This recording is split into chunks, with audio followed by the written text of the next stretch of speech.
அனைவருக்கும் வணக்கம். இன்னைக்கு நம்மளோட ஸ்ரீபக்தி சேனல்ல பெருமாளுக்கு மங்களா சாசனம் செய்யப்பெற்ற 108 திவ்ய தேசங்களில் 44வது திவ்ய தேச பெருமாள் திருக்கோவில் தான் பார்க்க போகிறோம். பெருமாளுடைய பெயர் அஷ்டபுஜ பெருமாள். தாயாருடைய பெயர் அலர்மேல் மங்கை பத்மாசனி. இந்த கோவில் காஞ்சிபுரத்தில் அமைஞ்சிருக்கக்கூடிய ரொம்ப அதி அற்புதமான ஒரு கோவில். இந்த கோவிலுக்கு திருமங்கை ஆழ்வாரும் பொய்கை ஆழ்வாரும் மங்களா சாசனம் பாடியிருக்காங்க. இந்த கோவிலில் இருக்கக்கூடிய தாயாரையும் தனியாக பாடல்கள் பாடி மங்களா சாசனம் பாடப்பெற்ற சிறப்பான தலமும் இந்த திருத்தலம். நம்ம கோயில் தீர்த்தமான கஜேந்திர புஷ்கரணி தான் இப்போ பார்த்துட்ருக்கோம். நம்ம கோவில் குளத்தை பார்த்துட்டு வெளியில் வந்தோம் அப்படின்னா பக்கத்துலேயே தச அவதாரங்களும் ரொம்ப அழகாக வண்ணமயமாக அமைச்சிருக்காங்க. இந்த தச அவதார காட்சிகளை தான் நாம் இப்போ பார்த்துட்ருக்கோம். இந்த கோவிலுடைய ஸ்தல வரலாறு என்ன அப்படிங்கிறத பார்ப்போம். ஒரு சமயம் பிரம்மா பூமியில் பிரம்மாண்டமான யாகம் ஒன்று நடத்தினார்.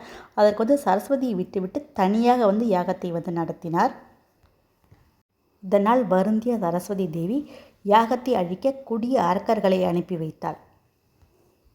இதனால் பிரம்மா தன்னை காக்கும்படி பெருமாளை வேண்ட பெருமாள் 8 திருக்கரங்களுடன் அஷ்டபுஜ பெருமாளாக தோன்றி அரக்கர்களை அழித்து யாகம் சிறப்பாக நடைபெறச் செய்தார்.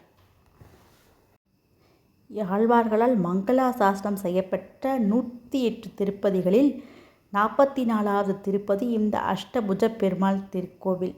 இங்கு திருமங்கை ஆழ்வாரும் பேயாழ்வாரும் மங்களா சாசனம் செய்துள்ளனர். அஷ்டபுஜ பெருமாள் தோன்றுவதற்கு முன்பே ஆதிகேசவ பெருமாளாக இத்தலத்தில் அருள்பாலித்து வந்திருக்கிறார் என்றும் மங்களா சாசனத்திற்கு பின் அஷ்டபுஜ பெருமாள் பிரபலம் ஆனார் என்றும் கூறுவார்கள். நம்ம 3 நிலை அழகான ராஜகோபுரத்தை பார்க்குறோம். அதுக்கப்புறம் கோயிலுக்குள்ளே முன்மண்டபமெல்லாம் ரொம்ப அழகாக அமைச்சிருக்காங்க.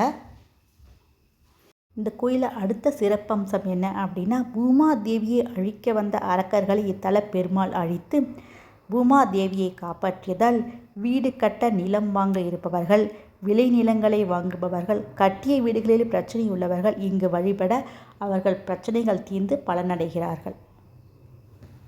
இங்கே இருக்கக்கூடிய பெருமாள் சக்கராகிருதி விமானம் கீழ் மேற்கு பார்த்து நின்ற திருக்கோலத்தில் அருள்பாலிக்கிறார். அந்த சக்கராகிருதி விமானத்தை தான் இப்போ நம்ம பார்த்தோம். 108 திருப்பதிகளில் இந்த கோயிலில் மட்டும்தான் பெருமாள் 8 திருக்கரங்களோடு நமக்கு காட்சி கொடுக்குறார்.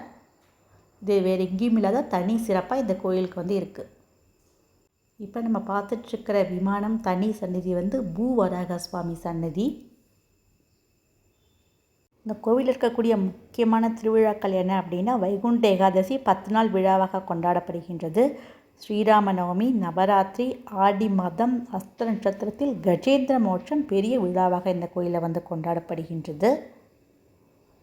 இங்கே பெருமாளுக்கு பக்தர்கள் நேர்த்திக்கடனாக திருமஞ்சனம் செய்து வஸ்திரம் சாத்தி வழிபாடு செய்கிறாங்க. இந்த கோவிலில் இருக்கக்கூடிய அஷ்டபுஜ பெருமாள் வலது 4 திருக்கரங்களில் சக்கரம், கத்தி, புஷ்பம், அம்பு ஆகியவையும், இடது 4 திருக்கரங்களில் சங்கு, வில், கேடயம், கதை ஆகியவையும் கொண்டு அருள்பாலிக்கிறார். இங்கே இருக்கக்கூடிய தாயார் அலர்மேல் மங்கை பத்மாசினி. இவங்களுக்கும் தனியாக மங்களா சாசனம் பாடப்பெற்ற சிறப்பு பெற்ற ரொம்ப அதிசக்தி வாய்ந்த தாயார்.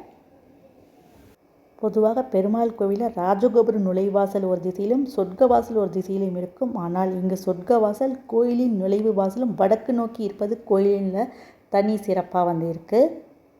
இந்த கோவிலுடைய அடுத்த தனி சிறப்பு என்ன அப்படின்னா, இந்த கோவிலில் கஜேந்திரன் அப்படிங்கிற யானை 14,000 மலர்கள் கொண்டு பெருமாளுக்கு பூஜித்து வந்தது. ஒரு நாள் பூக்கள் இல்லை அப்படிங்கிறதுனால பக்கத்தில் இருக்கிற குளத்தில் போய் பூப்பறிக்க சென்றபோது அங்கிருந்த முதலை யானையோட காலை கவ்வியது.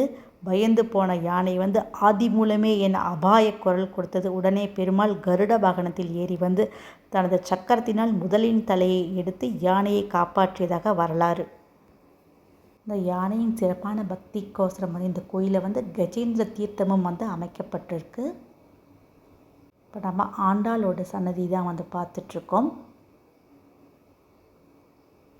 இந்த கோவிலுக்கு பல்லவர்கள் மற்றும் சோழர்கள் திருப்பணிகள் செய்ததாகவும் சொல்லப்படுகிறது.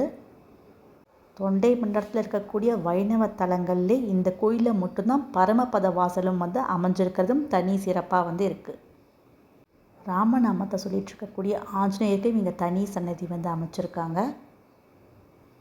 ரொம்ப அதிசிறப்பு வாய்ந்த திவ்ய தேசத்தை தான் நாம் இன்றைக்கி தரிசித்தோம். இந்த கோயில் வீடியோ உங்கள் எல்லாருக்கும் பிடிச்சிருக்குன்னு நினைக்கிறேன். நம்ம ஸ்ரீபக்தி சேனலை லைக் பண்ணி சப்ஸ்கிரைப் பண்ணி உங்கள் ஃபேமிலி அண்ட் ஃப்ரெண்ட்ஸ்க்கு ஷேர் பண்ணுங்கள். பார்த்த அனைவருக்கும் மிக்க நன்றி.